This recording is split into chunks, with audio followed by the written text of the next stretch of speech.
नमस्कार।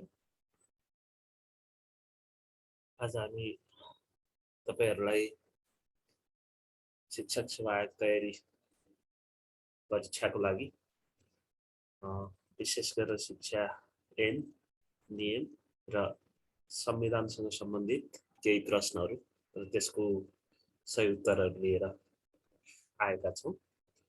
प्रश्नहरू यस प्रकार छन्। प्रश्न नम्बर 1, नेपालको संविधान 2072 को मौलिक हकमा कसलाई कानुन बमोजिम निशुल्क कानुनी सहायता पाउने हक हुनेछ भन्ने व्यवस्था गरिएको छ। प्रश्न एकपटक फेरि सुन्नुहोला। नेपालको संविधान 2072 को मौलिक हकमा कसलाई कानुन बमोजिम निशुल्क कानुनी सहायता पाउने हक हुनेछ भन्ने व्यवस्था गरिएको छ। अप्सन क समर्थ पक्षलाई, ख अपराध पीडितलाई, ग समाजमा पछाडि पारिएको वर्गलाई, ग विपन्न नागरिकलाई। यसको सही जवाब क असमर्थ पक्षलाई। त्यसैगरी प्रश्न नम्बर 2, शिक्षा ऐन 2028 अनुसार नेपाल सरकारबाट नियमित रूपमा अनुदान पाउने गरी अनुमति वा स्वीकृति प्राप्त विद्यालय कस्ता विद्यालय हुन्? प्रश्न एकपटक फेरि सुन्नुहोला। शिक्षा ऐन 2028 अनुसार नेपाल सरकारबाट नियमित रूपमा अनुदान पाउने गरी अनुमति वा स्वीकृति प्राप्त विद्यालय कस्ता विद्यालय हुन्? अप्सन यस प्रकार छ। क सरकारी विद्यालय, ख सामुदायिक विद्यालय, ग सार्वजनिक विद्यालय, क संस्थागत विद्यालय। यसको सही जवाब हो अप्सन ख सामुदायिक विद्यालय। त्यसैगरी प्रश्न नम्बर 3, विद्यालयको विद्यालय व्यवस्थापन समिति गठनका लागि अभिभावकलाई सहयोग गर्न गठित समितिको संयोजक को रहने व्यवस्था छ? यसको अप्सनहरू यस प्रकार छन्। क विद्यालय निरीक्षक वा शिक्षा विकास तथा समन्वय इकाइ प्रमुखले तोकेको अधिकृत, ख विद्यालय निरीक्षक वा शिक्षा विकास तथा समन्वय इकाइले तोकेको अधिकृत, ग प्रधानाध्यापक, घ गाउँ वा नगरपालिकाको सचिव वा प्रतिनिधि। यसको सही जवाब विद्यालय निरीक्षक वा शिक्षा विकास तथा समन्वय इकाइले तोकेको अधिकृत हुनेछ। त्यसैगरी प्रश्न नम्बर 4, शिक्षक सेवा आयोगले प्राथमिक, निम्न माध्यमिक र माध्यमिक तहको कुन कुन श्रेणीको रिक्त पद खुल्ला प्रतियोगिताबाट पूर्ति गर्छ? प्रश्न एकपटक फेरि सुन्नुहोला। शिक्षक सेवा आयोगले प्राथमिक, निम्न माध्यमिक र माध्यमिक तहको कुन कुन श्रेणीको रिक्त पद खुल्ला प्रतियोगिताबाट पूर्ति गर्दछ? यसको अप्सनहरू यस प्रकार छन्।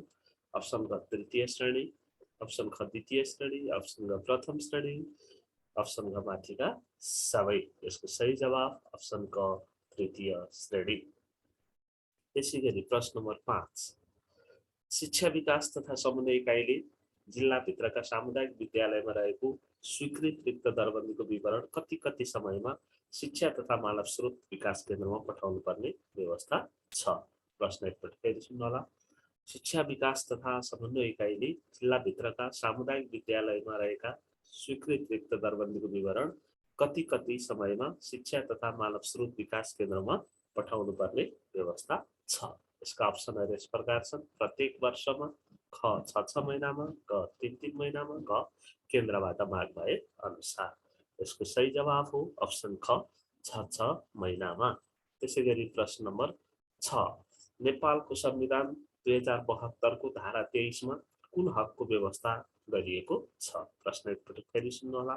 नेपालको संविधान 2072 को धारा 23 मा कुन हकको व्यवस्था गरिएको छ? अप्सन क न्याय सम्बन्धी हक, ख निवारक नजरबन्द विरुद्धको हक, ग यातना विरुद्धको हक, ग अपराध पीडितको हक। यसको सही जवाब अप्सन ख निवारक नजरबन्द विरुद्धको हक। त्यसैगरी प्रश्न नम्बर 7, शिक्षा ऐन 2028 अनुसार कुनै व्यक्तिले नाफा नलिने उद्देश्यले स्थापना गरेको विद्यालय कस्ता विद्यालय हुन्? प्रश्न एकपटक फेरि। शिक्षा ऐन 2028 अनुसार कुनै व्यक्तिले नाफा नलिने उद्देश्यले स्थापना गरेको विद्यालय कस्ता विद्यालय हुन्? अप्सन क गुठी विद्यालय, ख सामुदायिक विद्यालय, ग सार्वजनिक विद्यालय, घ संस्थागत विद्यालय। यसको सही जवाब हो अप्सन क गुठी विद्यालय। त्यसैगरी प्रश्न नम्बर 8, निरीक्षकले विद्यालयको छनौट जाँच वा निरीक्षण गर्दा हाजिरी पुस्तिकामा गैर जनाएकोमा त्यस्तो गैर बापतको तलबकट्टा कसले गर्दछ? प्रश्न एकपटक फेरि। निरीक्षकले विद्यालयको छनौट जाँच वा निरीक्षण गर्दा हाजिरी पुस्तिकामा गैर जनाएकोमा त्यस्तो गैर बापतको तलबकट्टा कसले गर्दछ? अप्सन क प्रधानाध्यापक, ख व्यवस्थापन समिति, ग स्थानीय तह, घ शिक्षा विकास तथा समन्वय एकाइ प्रमुख। इसको सही जवाब हो ऑप्शन ख विद्यालय व्यवस्थापन समिति। त्यसै गरी प्रश्न नम्बर 9, सामुदायिक संस्थागत गुठी र सहकारी विद्यालय स्थापना, अनुमति, सञ्चालन, व्यवस्थापन तथा नियमन गर्ने कार्य कसको अधिकार क्षेत्रभित्र पर्दछ? प्रश्न एकपटक फेरि सुन्नुहोला। सामुदायिक संस्थागत गुठी र सहकारी विद्यालय स्थापना, अनुमति, सञ्चालन, व्यवस्थापन तथा नियमन गर्ने कार्य कसको अधिकार क्षेत्रभित्र पर्दछ? अप्सनहरू यस प्रकार छन्। वडा समिति, गाउँ नगर शिक्षा समिति, अप्सन ग शिक्षा विकास तथा समन्वय इकाइ, अप्सन ग गाउँपालिका वा नगरपालिका। यसको सही आन्सर अप्सन ग गाउँपालिका वा नगरपालिका। त्यसै गरी प्रश्न नम्बर 10, शिक्षक सेवा आयोगले स्थायी नियुक्ति र बढुवाका लागि रिक्त पदको विवरण कोसँग लिने गर्दछ? प्रश्न एकपटक फेरि। शिक्षक सेवा आयोगले स्थायी नियुक्ति र बढुवाका लागि रिक्त पदको विवरण कोसँग लिने गर्दछ? अप्सन क शिक्षा विकास तथा समन्वय इकाइसँग, अप्सन ख व्यवस्थापन समितिसँग, अप्सन ग शिक्षा तथा मानव स्रोत विकास केन्द्रसँग, अप्सन ग शिक्षा विकास तथा समन्वय इकाइ प्रमुखसँग। यसको सही जवाब हो अप्सन ग शिक्षा तथा मानव स्रोत विकास केन्द्रसँग।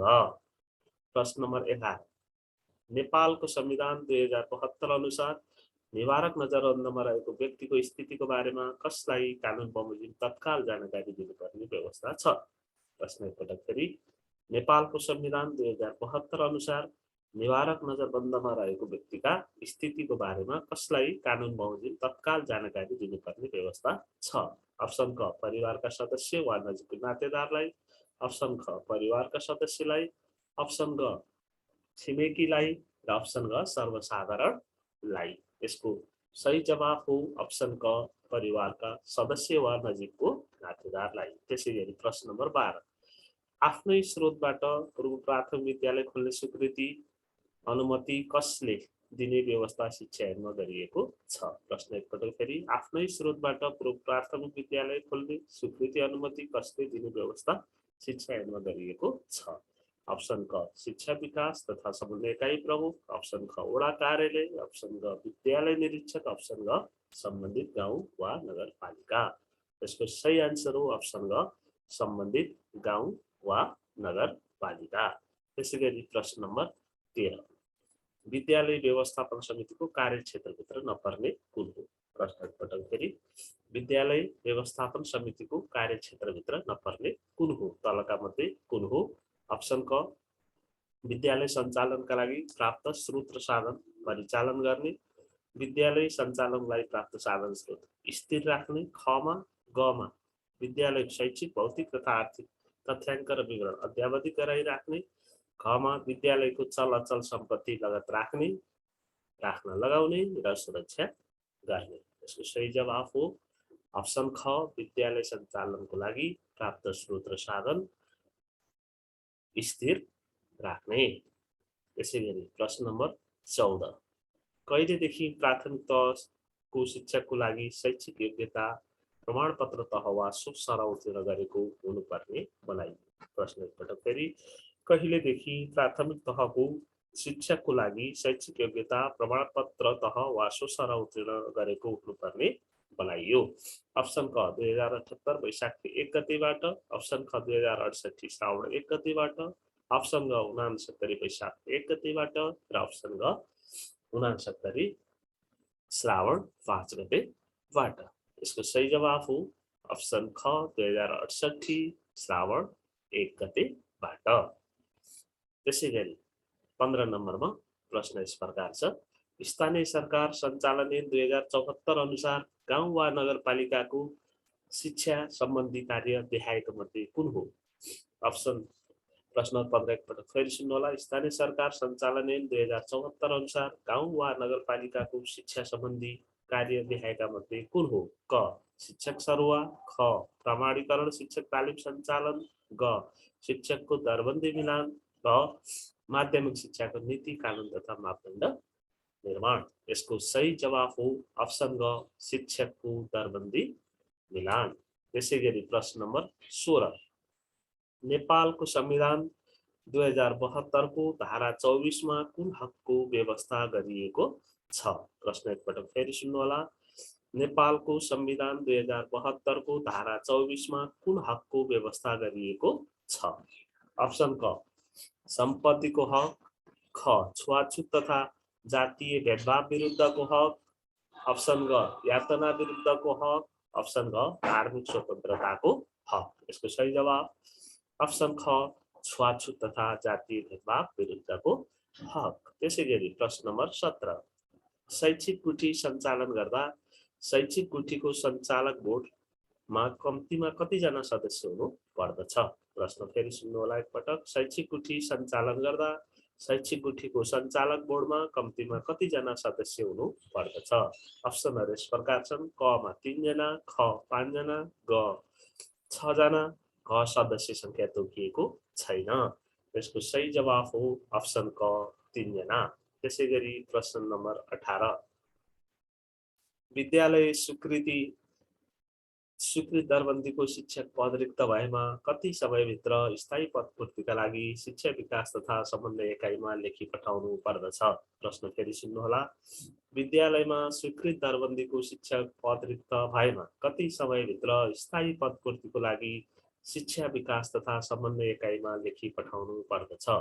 अप्सन क 7 दिनभित्र, अप्सन ख 10 दिनभित्र, अप्सन ग 15 दिनभित्र, अप्सन ग 1 महिना भित्र। यसको सही जवाफ हो अप्सन ग 15 दिन भित्र।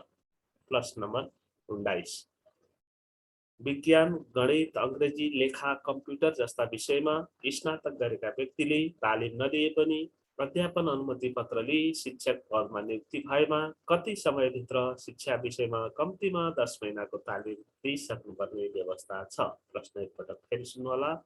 विज्ञान, गणित, अंग्रेजी, लेखा, कम्प्युटर जस्ता विषयमा स्नातक गरेका व्यक्तिले तालिम नलिए पनि अध्यापन अनुमति पत्र लिई शिक्षक पदमा नियुक्ति भएमा कति समयभित्र शिक्षा विषयमा कम्तीमा 10 महिनाको तालिम दिइसक्नु पर्ने व्यवस्था छ? अप्सन क 8 वर्षभित्र, अप्सन ख 7 वर्षभित्र, अप्सन ग 6 वर्षभित्र, अप्सन ग 5 वर्षभित्र। यसको सही जवाफ हो अप्सन ग 5 वर्षभित्र। त्यसै गरी प्रश्न नम्बर 20 विद्यालयको नक्साङ्कन, अनुमति, स्वीकृति, समायोजन तथा नियमन गर्ने जस्ता कार्य कसको अधिकार क्षेत्रभित्र पर्दछ? प्रश्न एकपल्ट फेरि सुन्नुहोला। विद्यालयको नक्साङ्कन, अनुमति, स्वीकृति, समायोजन तथा नियमन गर्ने जस्ता कार्य कसको अधिकार क्षेत्रभित्र पर्दछ? अप्सनहरू यस प्रकार छन्। क जिल्ला शिक्षा समिति, ख गाउँ नगर शिक्षा समिति, ग शिक्षा विकास तथा समन्वय एकाइ, घ गाउँ वा नगरपालिका। यसको सही जवाफ हो अप्सन ग गाउँपालिका वा नगरपालिका। त्यसै गरी प्रश्न नम्बर 21 नेपालको संविधान 2072 को धारा 24 को प्रतिकूल हुने गरी भएका सबै प्रकारका छुवाछुत तथा भेदभावजन्य कार्यलाई कस्तो अपराधको रूपमा लिई कानुन बमोजिम दण्डनीय हुने व्यवस्था गरिएको छ? प्रश्न एकपटक फेरि सुन्नुहोला। नेपालको संविधान 2072 को धारा 24 को प्रतिकूल हुने गरी भएका सबै प्रकारका छुवाछुत तथा भेदभावजन्य कार्यलाई कस्तो अपराधको रूपमा लिई कानुन बमोजिम दण्डनीय हुने व्यवस्था गरिएको छ? अप्सन क फौजदारी अपराध, अप्सन ख सामाजिक अपराध, अप्सन ग गम्भीर सामाजिक अपराध, क गम्भीर नैतिक अपराध। यसको सही जवाफ हो अप्सन ग गम्भीर सामाजिक अपराध। त्यसै गरी प्रश्न नम्बर 22 शिक्षा ऐन 2028 संशोधन सहित अनुसार सार्वजनिक शैक्षिक गुठीको उत्तराधिकारी तोक्दा कसको स्वीकृति लिनु पर्दछ? प्रश्न एकपल्ट फेरि सुन्नुहोला। शिक्षा ऐन 2028 अनुसार सार्वजनिक शैक्षिक गुठीको उत्तराधिकारी तोक्दा कसको स्वीकृति लिनु पर्दछ? अप्सन ख स्थानीय तह, अप्सन ख समन्वय एकाइ, अप्सन ग शिक्षा विकास निर्देशनालय, अप्सन घ मन्त्रालय। यसको सही जवाफ हो अप्सन घ मन्त्रालय। त्यसै गरी प्रश्न नम्बर 23 शिक्षा न्यायालय 2059 संशोधन सहित अनुसार व्यवस्थापन समिति गठन कार्यविधि कसले तोक्ने गर्दछ? प्रश्न एकपटक फेरि सुन्नुहोला। शिक्षा न्यायालय 2059 अनुसार व्यवस्थापन समिति गठन कार्यविधि कसले तोक्ने व्यवस्था छ? क स्थानीय तह, ख शिक्षा विकास तथा समन्वय इकाइ, अप्सन ग विद्यालय, अप्सन घ जिल्ला शिक्षा समिति। यसको सही जवाफ हो अप्सन ग जिल्ला शिक्षा समिति। त्यसै गरी प्रश्न नम्बर 24 शिक्षक पदका लागि उम्मेदवार हुन नपाउने व्यवस्था तलको मध्ये कुन हो? प्रश्न एकपटक फेरि सुन्नुहोला। शिक्षक पदमा का लागि उम्मेदवार हुन नपाउने अवस्था तलको मध्ये कुन हो? अप्सन क 18 वर्ष पुगी 40 वर्ष नलागेको, अप्सन ख भविष्यमा सरकारी नोकरी वा शिक्षक सेवाका लागि अयोग्य नठहरिने गरी सेवाबाट बर्खास्त गरिएको, अप्सन ग नैतिक पतन देखिने फौजदारी अभियोगमा अदालतबाट कसुरदार ठहरिएको, अप्सन ग न्यूनतम शैक्षिक योग्यता पूरा गरेको।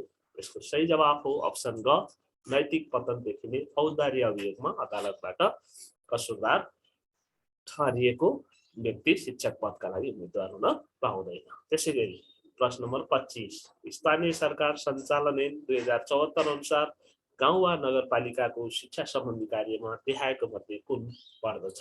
प्रश्न एकपटक फेरि स्थानीय सरकार सञ्चालन ऐन 2074 अनुसार गाउँ वा नगरपालिकाको शिक्षा सम्बन्धी कार्यमा देखाएका मध्ये कुन पर्दछ? अप्सन क प्रधानाध्यापकको व्यवस्थापन, अप्सन ख विद्यार्थी सिकाइ उपलब्धिको परीक्षण र व्यवस्थापन, अप्सन ग विद्यार्थी मूल्याङ्कन सम्बन्धी ढाँचा तयार, अप्सन ग शिक्षकको विभागीय कारबाही। यसको सही जवाफ हो विद्यार्थी सिकाइ उपलब्धिको परीक्षण र व्यवस्थापन, अप्सन ख। हवस् त हामी यस्ता प्रस्तुतिहरू लिएर आइरहनेछौँ, सुन्दै गर्नुहोला। आजलाई यति नै।